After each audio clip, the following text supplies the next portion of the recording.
ನಮಸ್ಕಾರ ಆತ್ಮೀಯ ವಿದ್ಯಾರ್ಥಿಗಳೇ. 8ನೇ ಆಂಗ್ಲ ಮಾಧ್ಯಮ ದ್ವಿತೀಯ ಭಾಷೆ ಕನ್ನಡದ ಗದ್ಯ ಪಾಠ 2ನೇದಾಗಿರ್ತಕ್ಕಂಥದ್ದು ಕನಸು ಮತ್ತು ಸಂದೇಶ. ಇದರ ಮೂಲ ಕೃತಿಕಾರರು ಡಾಕ್ಟರ್ APJ ಅಬ್ದುಲ್ ಕಲಾಂ ಅವರು. ಇದರ ಕನ್ನಡಕ್ಕೆ ಅನುವಾದಿಸಿರ್ತಕ್ಕಂಥವರು ಶ್ರೀ ಜಯಕೃಷ್ಣ TN ಅವರ ಕೃತಿಕಾರ ಪರಿಚಯವನ್ನು ನೋಡಬೇಕಾಗಿ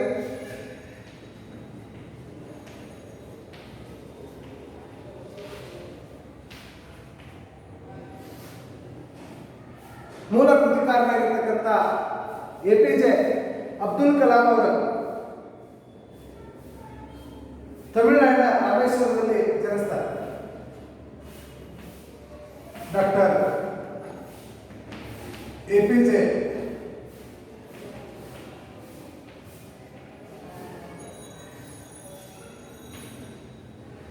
ಅಬ್ದುಲ್ ಕಲಾಂ ಅವರು ಜನಿಸಿರ್ತಕ್ಕಂಥದ್ದು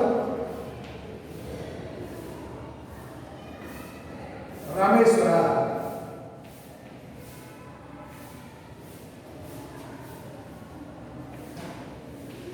ತಮಿಳುನಾಡಿನ ರಾಜ್ಯ ಆಗಿರ್ತಕ್ಕಂಥ ತಮಿಳುನಾಡಿನಲ್ಲಿ ಬರ್ತಕ್ಕಂಥದ್ದು. ತಮಿಳುನಾಡಿನ ರಾಮೇಶ್ವರದಲ್ಲಿ ಇವರು ಕ್ರಿಸ್ತಶಕ ಅಂದರೆ 15, 10,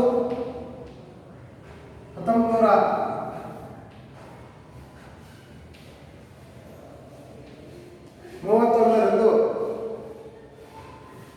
ತಮಿಳುನಾಡಿನ ರಾಮೇಶ್ವರದಲ್ಲಿ ಜನಿಸ್ತಾರೆ. ಇವರ ಪೂರ್ಣ ಹೆಸರು ಅವುಲ್ ಫಕೀರ್ ಜೈನುದ್ದೀನ್ ಅಬ್ದುಲ್ ಕಲಾಂ. ಎ ಅಂದರೆ ಅವುಲ್, ಪಿ ಅಂದರೆ ಫಕೀರ್, ಜೆ ಅಂದರೆ ಜೈನುದ್ದೀನ್ ಅಬ್ದುಲ್ ಕಲಾಂ ಇವರ ಪೂರ್ಣ ಹೆಸರಾಗಿದ್ದು, ಕಲಾಂ ಅವರು ಮದ್ರಾಸ್ ಇನ್ಸ್ಟಿಟ್ಯೂಟ್ ಆಫ್ ಟೆಕ್ನಾಲಜಿಯಲ್ಲಿ ಏರೋನಾಟಿಕಲ್ ಇಂಜಿನಿಯರಿಂಗ್ ಪದವಿ ಪಡೆದ ಬಳಿಕ ಇಸ್ರೋ ಮತ್ತು DRDOದಲ್ಲಿ ಕಾರ್ಯನಿರ್ವಹಿಸಿದ್ದಾರೆ. ಆಗಿನ ಮದ್ರಾಸ್, ಈಗಿನ ಚೆನ್ನೈ. ತಮಿಳುನಾಡಿನ ಮೊದಲ ರಾಜಧಾನಿ ಮದ್ರಾಸ್, ಈಗಿನ ರಾಜಧಾನಿ ಚೆನ್ನೈ. ಇವರು Madras institute of technology aeronautical engineering ಪದವಿಯನ್ನು ಪಡೆದು ಇಸ್ರೋ ಮತ್ತು DRDOದಲ್ಲಿ ಕಾರ್ಯನಿರ್ವಹಿಸಿದ್ದಾರೆ.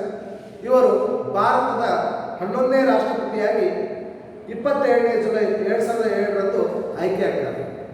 ಇವರು ಭಾರತದ ಎಷ್ಟನೇ ರಾಷ್ಟ್ರಪತಿಗಳು? 11ನೇ ರಾಷ್ಟ್ರಪತಿಗಳು. ಹಾಗಾದರೆ ವಿದ್ಯಾರ್ಥಿ, ನೀವು ಪ್ರಸ್ತುತ ಇರುವ ರಾಷ್ಟ್ರಪತಿಗಳು ಯಾರೆಂಬುದನ್ನು ತಿಳಿದುಕೊಳ್ಳಿ. ಇನ್ನು ಇವರ ಸರಳತೆ, ಪ್ರಾಮಾಣಿಕತೆ ಮತ್ತು ಮೇಧಾವಿತನದಿಂದ ನಡೆದುಕೊಂಡು ರಾಷ್ಟ್ರಪತಿ ಹುದ್ದೆಯನ್ನು ಹೆಚ್ಚಿಸಿರ್ತಕ್ಕಂಥವರು. 5 ವರ್ಷಗಳ ಕಾಲ ಆ ರಾಷ್ಟ್ರಪತಿ ಹುದ್ದೆಯನ್ನು ಸರಳವಾಗಿ, ಪ್ರಾಮಾಣಿಕತೆ ಮತ್ತು ಮೇಧಾವಿತನದಿಂದ ಬಹಳಷ್ಟು ಆ ರಾಷ್ಟ್ರಪತಿ ಹುದ್ದೆಯನ್ನು ಇವರು ಜನರಿಗೆ ತಲುಪಿಸುವುದು ಮಾಡ್ಯಾರ. ಇವರು ಲೇಖಕರಾಗಿ ಕೆಲವು ಕೃತಿಗಳನ್ನು ಬರ್ತಾರೆ. ಆ ಕೃತಿಗಳಲ್ಲಿ ಮುಖ್ಯವಾಗಿರ್ತಕ್ಕಂಥವು ಇವರ ಆತ್ಮಕಥೆಯಾಗಿರ್ತಕ್ಕಂಥದ್ದು wings of fire.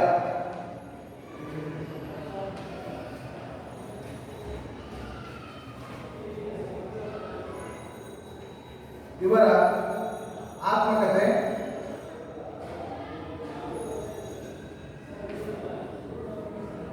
India my dream.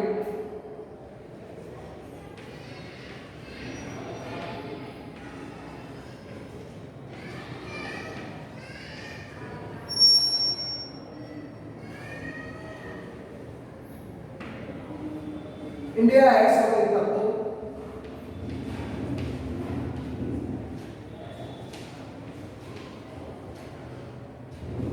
My journey.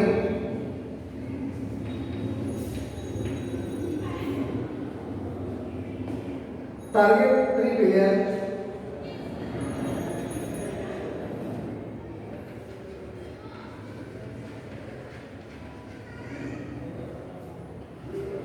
Turning Point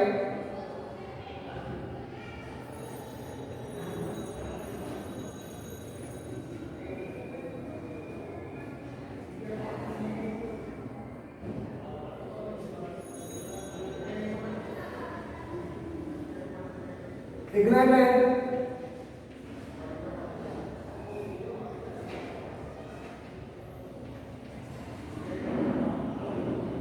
minds, ignited minds,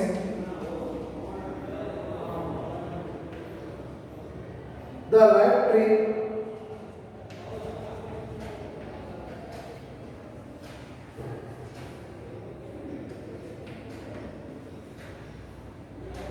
ಹೀಗೆ ಮುಂತಾದ ಕೃತಿಗಳನ್ನು ಲೇಖಕರಾಗಿರ್ತಕ್ಕಂಥ ರಾಷ್ಟ್ರಪತಿಗಳು ಆದಂಥ ಡಾಕ್ಟರ್ APJ ಅಬ್ದುಲ್ ಕಲಾಂ ಅವರು ಬರೆದಿರ್ತಕ್ಕಂಥದ್ದು. ಇವು ಭಾರತದ ಹಲವಾರು ಭಾಷೆಗಳಲ್ಲಿ ತುರ್ಜಮೆಗೊಂಡಿವೆ, ಅಂದರೆ ಅನುವಾದಗೊಂಡಿವೆ. ತುರ್ಜಮೆ ಇದರ ಸಮಾನಾರ್ಥಕ ಭಾಷಾಂತರ.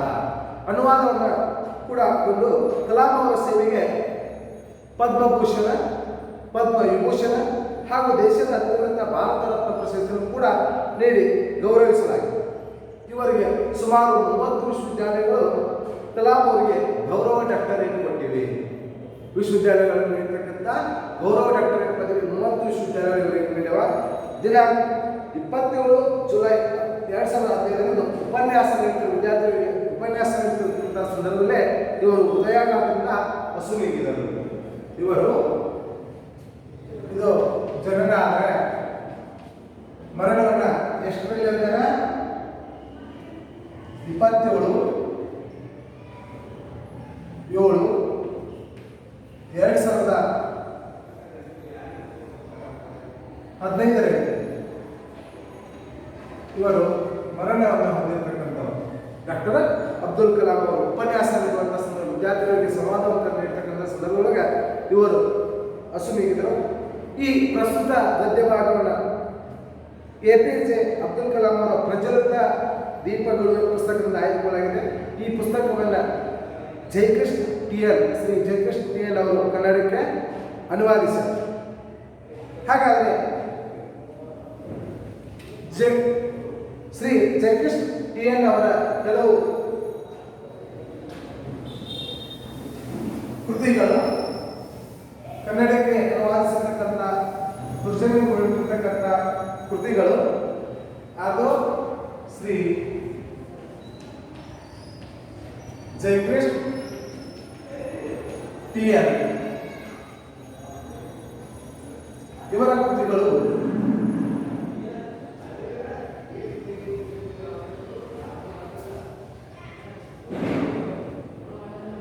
ಎಲ್ಲವೂ ಅನುವಾದಿತ ಕೃತಿಗಳನ್ನು ಚಿಂತೆ ಬಿಡಿ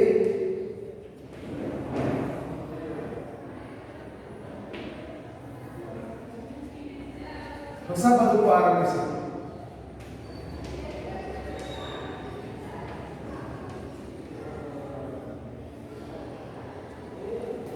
ನಂತರ ಸಮರ್ಥ ನಾಯಕ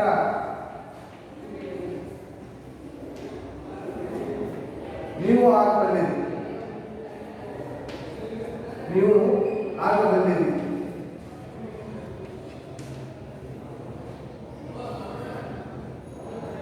ಆಮೇಲೆ ಸಿರಿತನಕ್ಕೆ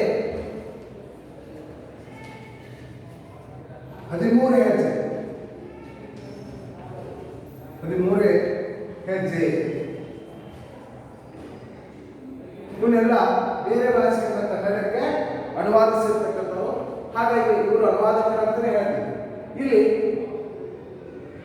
ಇವರು ಜಯಕೃಷ್ಣ TL ಅವರು ಪತ್ರಕರ್ತರಾಗಿದ್ದು, ಡೇಲ್ ಕಾರ್ನೆಗೀ ಅವರ ಚಿಂತೆ ಬಿಡಿ ಹೊಸ ಬದುಕು ಆರಂಭಿಸಿ, ಸಮರ್ಥ ನಾಯಕ ನೀವು ಆಗಬಲ್ಲಿರಿ, ಡೇಲ್ ಕಾರ್ನೆಗೀ ಅವರ ಕೃತಿಗಳನ್ನು ಕನ್ನಡಕ್ಕೆ ಅನುವಾದಿಸಿದ ಹಾಗೂ ನೆಪೋಲಿಯನ್ ಹಿಲ್ ಅವರ ಕೃತಿಯಾಗಿರ್ತಕ್ಕಂಥ ಸಿರಿತನಕ್ಕೆ 13 ಹೆಜ್ಜೆ ಎಂಬ ಕೃತಿಯನ್ನು ಅನುವಾದ ಮಾಡಿ ಕನ್ನಡಿಗರಿಗೆ ಚಿರಪರಿಚಿತರಾಗಿದೆ.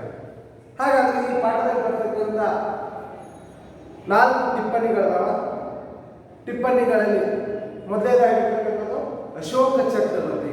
ಟಿಪ್ಪಣಿಗಳಲ್ಲಿ ಮೊದಲನೇದಾಗಿರ್ತಕ್ಕಂಥದ್ದು ಅಶೋಕ ಚಕ್ರವರ್ತಿ.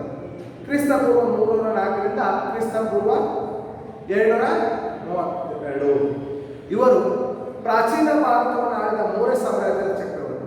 ನಮ್ಮ ಭಾರತವನ್ನು ಆಳಿದ ಒಂದು ಶ್ರೇಷ್ಠ ಸಾಮ್ರಾಜ್ಯ ಅಂತ ಹೇಳ್ಬೋದು. ಅದು ಯಾವುದಂದ್ರೆ ಮೌರ್ಯ ಸಾಮ್ರಾಜ್ಯ. ಅದರ ಸಮರ್ಥ ಚಕ್ರವರ್ತಿನೇ ಅಶೋಕ. ಈತನು ಸದಾಕಾಲ ಯುದ್ಧದಲ್ಲಿ ತೊಡಗಿರ್ತಿದ್ದರು. ಇವನಿಗೆ ತನ್ನ ಮೌರ್ಯ ಸಾಮ್ರಾಜ್ಯವನ್ನು ವಿಸ್ತರಿಸಬೇಕು ಅಂತ ತಿಳ್ಕೊಂಡು, ತನ್ನ ರಾಜ್ಯ ಇನ್ನೂ ಬೆಳಿಬೇಕು ಅಂತ ತಿಳ್ಕೊಂಡ್ರೆ ಯುದ್ಧದೊಳಗೆ ತನ್ನನ್ನು ತೊಡಗಿಸಿಕೊಂಡಿರ್ತಕ್ಕಂಥ ಈತನು ಕಳಿಂಗದ ಮೇಲೆ ನಡೆಸಿದ ಯುದ್ಧವೇ ಕೊನೆಯದಾಗಿದೆ. ಆತ ನಾವು ಕಳಿಂಗ ಯುದ್ಧ ಅಂತ ನೋಡ್ತೀವಿ. ಆ ಕಳಿಂಗ ಯುದ್ಧದಲ್ಲಿ ನೋಡಿ ಅಲ್ಲಿಗೆ ಆತ ಯುದ್ಧವನ್ನು ಅಂದರೆ ಸಾಮ್ರಾಜ್ಯವನ್ನು ತ್ಯಜಿಸಿ ಬೌದ್ಧ ಧರ್ಮದ ಪ್ರಚಾರಕನಾಗ್ತಾನ. ಯಾಕಂದರೆ ಆ ಕಳಿಂಗ ಯುದ್ಧದಲ್ಲಿ ಕಂಡ ರಕ್ತವನ್ನು ಕಂಡು ನಾನು ಎಂದಿಗೂ ಇನ್ನು ಯುದ್ಧ ಮಾಡಬಾರ್ದಪ್ಪ, ಯಾಕೆಂದರೆ ಅಲ್ಲಿ ಬಿದ್ದಿರ್ತಕ್ಕಂಥ ಅನೇಕ ಶವಗಳು, ಕೈಗಳು, ರುಂಡುಗಳು, ಹೀಗೆ ಎಲ್ಲವನ್ನ ಕಂಡು ಎಷ್ಟೋ ಜನ ಸೈನಿಕರ ಹೆಂಡತಿಯರು ವಿಧವೆಯರ, ಎಷ್ಟೋ ಮಕ್ಕಳು ತಮ್ಮ ತಂದೆ ತಾಯಿಗಳನ್ನು ಕಳೆದುಕೊಂಡು ಅನಾಥರಾದರು. ಹೀಗೆ ಇರತಕ್ಕಂಥ ಸಂದರ್ಭವನ್ನು ನೋಡಿ ನಾನು ಎಂದಿಗೂ ಯುದ್ಧ ಮಾಡಬಾರ್ದು ಅಂತ ತೀರ್ಮಾನ ಮಾಡಿ ಅಂದಿನಿಂದ ಆತ ಬೌದ್ಧ ಧರ್ಮವನ್ನು ಸ್ವೀಕರಿಸಿ ಬೌದ್ಧ ಧರ್ಮದ ಪ್ರಚಾರಕನಾಗ್ತಾನ. ಆ ಕಳಿಂಗ ಯುದ್ಧದಲ್ಲಿ ನಾವು ಕಥೆಯನ್ನು ಕೇಳ್ತೀವಿ. ಯಾಕಂದರೆ ಅಲ್ಲಿ ಅದೇ ಹೇಳ್ತಾನೆ, ಕಳಿಂಗ ಯುದ್ಧದ ನಂತರ ಅಶೋಕನು ನಗರ ಪ್ರದೇಶದಿಂದ ಹೊರಟು, ಆ ಕಳಿಂಗ ಯುದ್ಧ ಆಗಿತ್ತು, ಆ ನಗರವನ್ನು ಸುತ್ತಲಿಕ್ಕೆ ಹೊರಟ. ಎಲ್ಲೆಲ್ಲೋ ಸುಟ್ಟು ಹೋದ ಮನೆಗಳನ್ನು ನೋಡ್ತಾನೆ, ಆ ನಗರವನ್ನು ನೋಡ್ತಾನ. ಎಲ್ಲ ಕಡೆ ಸುಟ್ಟು ಹೋದ ಮನೆಗಳು, ಚೆಲ್ಲಾಪಿಲ್ಲಿಯಾಗಿ ಬಿದ್ದ ಹೆಣಗಳನ್ನು, ದುಃಖ ತತ್ತರನ್ನು ನೋಡಿದಳು. ಇದರಿಂದ ಅವನ ಮನಸ್ಸು ಮರುಗಿತು. ಕೊನೆಗೆ ಯುದ್ಧವನ್ನು ತ್ಯಜಿಸಿ ಬೌದ್ಧ ಧರ್ಮವನ್ನು ಸ್ವೀಕರಿಸುವ ಮೂಲಕ ಶಾಂತಿ ಪ್ರಿಯನಾದನು. ಅಶೋಕ ಚಕ್ರವರ್ತಿ ಈ ಕನಸು ಮತ್ತು ಸಂದೇಶಗಳು APJ ಅಬ್ದುಲ್ ಕಲಾಂ ಅವರು ಪ್ರಜ್ವಲಿತ ದೀಪಗಳು ಅಂತಕ್ಕಂಥ ಪ್ರಜ್ವಲಿತ ದೀಪಗಳಲ್ಲಿ ಅದನ್ನು ತೆಗೆದುಕೊಂಡಾರ. ಹಾಗಾಗಿ ಅದರ ಬಗ್ಗೆ ಅಶೋಕ ಚಕ್ರವರ್ತಿ ಒಂದು ಟಿಪ್ಪಣಿ ಇದೆ. ಅಶೋಕ ಚಕ್ರವರ್ತಿದಲ್ಲ, ಇಲ್ಲಿ ನಿಮಗೆ ಟಿಪ್ಪಣಿ ಹೇಳಿದ್ದಾರೆ. ಎರಡನೇದವರಾಗಿ ಆಲ್ಬರ್ಟ್ ಐನ್ಸ್ಟೀನ್ ಕ್ರಿಸ್ತಶಕ 1879ರಿಂದ 1955. ಈತ ಜಗತ್ತಿನ ಶ್ರೇಷ್ಠ ವಿಜ್ಞಾನಿಯಾದ ಈತ ಜರ್ಮನಿಯ ಉಲ್ಮ್ ಎಂಬಲ್ಲಿ ಜನಿಸಿದನು. ಜಗತ್ತಿನ ಒಬ್ಬ ಶ್ರೇಷ್ಠ ವಿಜ್ಞಾನಿ ಈತ ಎಲ್ಲಿ ಜನಿಸ್ತಾನಂದ್ರೆ ಜರ್ಮನಿಯ ಉಲ್ಮ್ ಎಂಬಲ್ಲಿ ಜನಿಸ್ತಾನೆ. ಪರಮಾಣು ಬಾಂಬಿನ ಸಂಶೋಧನೆಗೆ ಮೂಲ ಕಾರಣದ ಸಾಪೇಕ್ಷ ಸಿದ್ಧಾಂತವನ್ನು ಕಂಡುಹಿಡಿದರು. ಬೌದ್ಧ ಶಾಸ್ತ್ರದಲ್ಲಿ ಕ್ರಾಂತಿಕಾರಿ ಅಲೆಯನ್ನು ಎಬ್ಬಿಸಿದರು. ಪರಮಾಣು ಬಾಂಬನ್ನು ಕಂಡುಹಿಡಿದರು. ಅದಕ್ಕೆ ನಾವು ಸಾಪೇಕ್ಷಿತ ಸಿದ್ಧಾಂತ ಅಂತ ಹೇಳ್ತೀವಿ. ಬೌದ್ಧ ಶಾಸ್ತ್ರದಲ್ಲಿ ಕಲಿತಿರೋದು. ಇನ್ನು ಎರಡನೆಯ ಜಾಗತಿಕ ಯುದ್ಧದಲ್ಲಿ ಪರಮಾಣು ಬಾಂಬನ್ನು ಉಂಟು ಮಾಡಿದ ಅನಾಥಗಳು ದುಃಖತಪ್ತರಾಗಿ ತಮ್ಮ ಜೀವಿತದ ಕೊನೆಯವರೆಗೆ ಶಾಂತಿ ಸ್ಥಾಪನೆಗೆ ಶ್ರಮಿಸಿದರು. ಈ ಪರಮಾಣು ಬಾಂಬೆ ಎರಡನೇ ಮಹಾಯುದ್ಧದಲ್ಲಿ ಅಂದರೆ 1939ರಿಂದ 1945ರಲ್ಲಿ ನಡೆದಿರ್ತಕ್ಕಂಥ ಎರಡನೇ ಮಹಾಯುದ್ಧದಲ್ಲಿ ಜಪಾನಿನ ಹಿರೋಶಿಮಾ ಮತ್ತು ನಾಗಾಸಾಕಿಗಳ ಮೇಲೆ ಪರಮಾಣು ಬಾಂಬುಗಳು ಬಿದ್ದ ತಕ್ಷಣ ಅಲ್ಲಿಯ ಎರಡೂ ಪ್ರದೇಶಗಳಲ್ಲಿ ಒಂದು ಶತಮಾನ ಗತಿಸಿದರೂ ಕೂಡ, ಎಷ್ಟೋ ವರ್ಷಗಳು ಗತಿಸಿದರೂ ಕೂಡ ಇಲ್ಲಿವರೆಗೂ ಅಲ್ಲಿ ಅಂಗವೈಕಲ್ಯ ಮಕ್ಕಳು ಹುಟ್ಟುವುದನ್ನು ಕಾಣ್ತೀವಿ.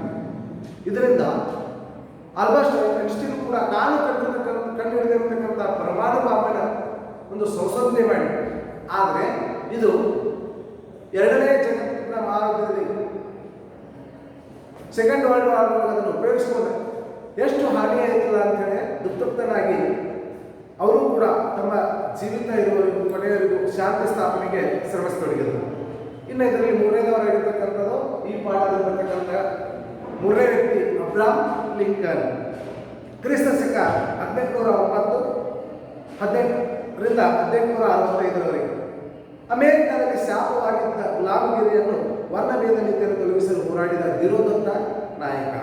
ಅಮೆರಿಕದೊಳಗೆ ಕರಿಯರು ಮತ್ತು ಬಿಳಿಯರ ನಡೀತಕ್ಕಂಥದ್ದಾಗಿರ್ಬೋದು ಮತ್ತು ಗುಲಾಮಗಿರಿ ಶ್ರೀಮಂತ ವರ್ಗದವರು ಕೆಳವರ್ಗದವರನ್ನ ಗುಲಾಮಗಿರಿಯ ನೀತಿಯೊಳಗೆ ತೊಡಗಿಸಿಕೊಂಡು ಇದ್ರು. ಅಂಥ ಸಂದರ್ಭಗಳು ಆ ವರ್ಣಭೇದ ನೀತಿಯ ವಿರುದ್ಧವಾಗಿ ಹೋರಾಡಿ ಒಬ್ಬ ಧೀರೋದತ್ತ ನಾಯಕ ನೆನೆಸಿಕೊಂಡ. ಆತ ಅಮೆರಿಕದ ಅಧ್ಯಕ್ಷರು ಕೂಡ ಆಗ್ತಾನೆ. ಸಾಮಾನ್ಯ ಕುಟುಂಬದಲ್ಲಿ ಜನಿಸಿರ್ತಕ್ಕಂಥ ಗೆಳೆಯರಿಂದ ಪುಸ್ತಕಗಳನ್ನು ಎರವಲವಾಗಿ ಪಡೆದರು. ಇವನು ದೊಡ್ಡ ಶ್ರೀಮಂತನಾಗಿರಲಿ, ಈತನು ಬಡ ಕುಟುಂಬದಲ್ಲಿ ಜನಿಸಿರ್ತಕ್ಕಂಥ ಈತ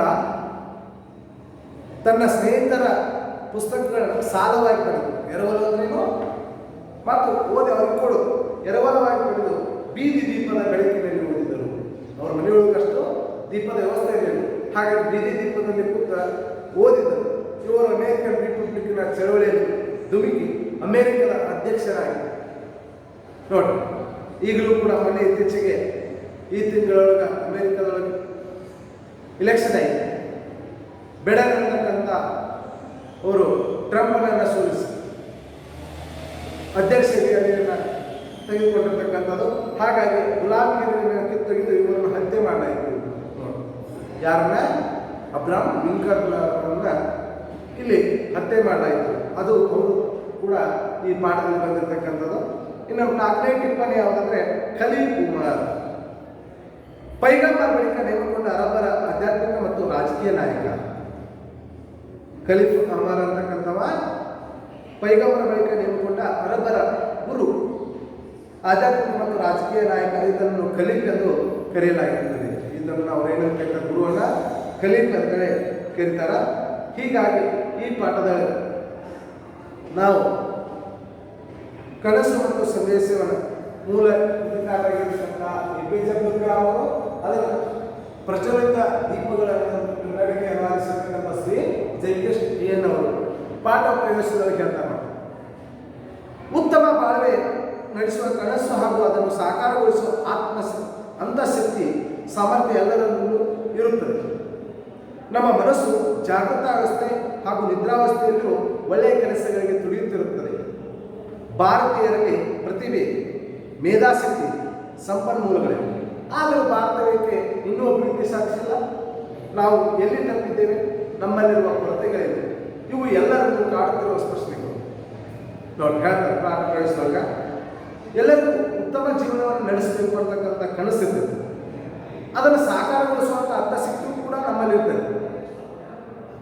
ಆದರೆ ನಮ್ಮ ಮನಸ್ಸು ಜಾಗೃತಾವಸ್ಥೆ ಮತ್ತು ನಿದ್ರಾವಸ್ಥೆಯಲ್ಲಿ ಒಳ್ಳೆಯ ಕೆಲಸಗಳು ತುಳಿಯುತ್ತಿರುತ್ತದೆ. ನೀವು ಜಾಗೃತ ಎಚ್ಚರ ಅಂತಾಗಿದ್ದೀರಿ ಅಥವಾ ನಿದ್ರಾವಸ್ಥೆಯಲ್ಲಿ ಯಾವಾಗಲೂ ಒಳ್ಳೆಯ ಕೆಲಸಗಳಿಗೆ ಮನಸ್ಸು ಒಳ್ಳೆಯ ಕೆಲಸ ಮಾಡುವುದು. ನೀವು ಒಳ್ಳೆಯದನ್ನು ಮಾಡು ಅಂತಲೇ ಹೇಳ್ತಾರೆ, ಕೆಟ್ಟದ್ದು ಮಾಡಂತ ಹೇಳಿ. ಆದರೂ ಭಾರತೀಯರಲ್ಲಿ ಬಹಳಷ್ಟು ಪ್ರತಿಭೆ ಇದೆ, ಮೇಧಾಶಕ್ತಿ ಇದೆ, ಸಾಕಷ್ಟು ಸಂಪನ್ಮೂಲಗಳದಾವೆ. ಆದರೆ ನಾವು ಉಳಿದ ರಾಷ್ಟ್ರಗಳಿಂದ ಅಭಿವೃದ್ಧಿ ಸಾಧಿಸಲಿಕ್ಕೆ ಸಾಧ್ಯ ಆಗ್ತಾ ಇಲ್ಲ. ಇನ್ನೂ ಅಭಿವೃದ್ಧಿ ಹೊಂದುತ್ತಿರುವ ರಾಷ್ಟ್ರ ಅಂತಲೇ ಕರೆಸಿಕೊಳ್ತೀವಿ. ನಾವು ಹಾಗಾದ್ರೆ ಎಲ್ಲಿ ತಪ್ಪಿದ್ದೇವೆ? ನಮ್ಮಲ್ಲಿರುವ ಕೊರತೆಗಳೇನು ಅಂತಕ್ಕಂಥದ್ದು ಎಲ್ಲರಲ್ಲಿ ಕಾಣ್ತೈತಿ. ಅದಕ್ಕಾಗಿ ನಮ್ಮ ರಾಷ್ಟ್ರಪತಿಯಾಗಿರ್ತಕ್ಕಂಥ ಡಾಕ್ಟರ್ APJ ಅಬ್ದುಲ್ ಕಲಾಂ ಅವರು ಕನಸುಗಳನ್ನು ಕಾಣಿವೆ. ಕನಸುಗಳು ಭೂತ, ಭವಿಷ್ಯ ಹಾಗೂ ವರ್ತಮಾನದ ಅನುಭವವನ್ನು ಕಟ್ಟಿಕೊಡುತ್ತೇವೆ. ಜೊತೆಗೆ ನಮ್ಮ ಬದುಕಿಗೆ ಸ್ಫೂರ್ತಿಯ ಸಂದೇಶಗಳಾಗುತ್ತವೆ.